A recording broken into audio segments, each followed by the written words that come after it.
തെരഞ്ഞെടുപ്പ് കമ്മീഷന്റെ രജിസ്ട്രേഷൻ ലഭിക്കുന്നതിന് വേണ്ടി ഭാരതീയ ധർമ്മ ജനസേന കമ്മീഷന് നൽകിയിരിക്കുന്നത് തെറ്റായ വിവരങ്ങൾ. തുഷാർ വെള്ളാപ്പള്ളിക്ക് പകരം തിരുവിതാംകൂർ ദേവസ്വം ബോർഡ് മുൻ അംഗം സുഭാഷ് വാസുവിനെയാണ് സംസ്ഥാന പ്രസിഡന്റായി രേഖകളിൽ കാണിച്ചിരിക്കുന്നത്. രജിസ്ട്രേഷൻ നടപടികളുടെ ഭാഗമായി തെരഞ്ഞെടുപ്പ് കമ്മീഷൻ പ്രമുഖ ഇംഗ്ലീഷ് ദിനപത്രത്തിൽ നൽകിയ പരസ്യത്തിൽ സുഭാഷ് വാസുവാണ് BDJS പ്രസിഡന്റ് എന്ന് പറയുന്നു.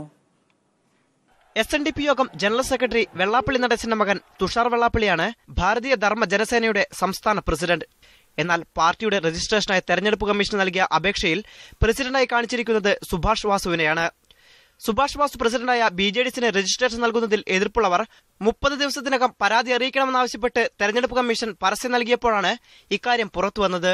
കൃത്യമായ അജണ്ടകൾ ഉള്ളതിനാലാണ് സംസ്ഥാന പ്രസിഡന്റ് സ്ഥാനത്ത് നിന്ന് തുഷാർ വെള്ളാപ്പള്ളിയുടെ പേര് നീക്കിയതെന്നാണ് വിമർശനം. ആലപ്പുഴ ജില്ലയിലെ മാരാരിക്കുളത്ത് കണിച്ചുകുളങ്ങര ക്ഷേത്രത്തിന് സമീപമാണ് പാർട്ടിയുടെ ഓഫീസെന്ന് പരസ്യത്തിൽ പറയുന്നു. പുതിയ കമ്മിറ്റി നിലവിൽ വരുന്നതിന് മുമ്പാണ് ഇത്തരത്തിലുള്ള വിവരങ്ങൾ തെരഞ്ഞെടുപ്പ് കമ്മീഷന് നൽകിയതെന്നാണ് BJDS നേതൃത്വത്തിന്റെ വിശദീകരണം. റഹീസ് റഷീദ്, മീഡിയ 1 തിരുവനന്തപുരം.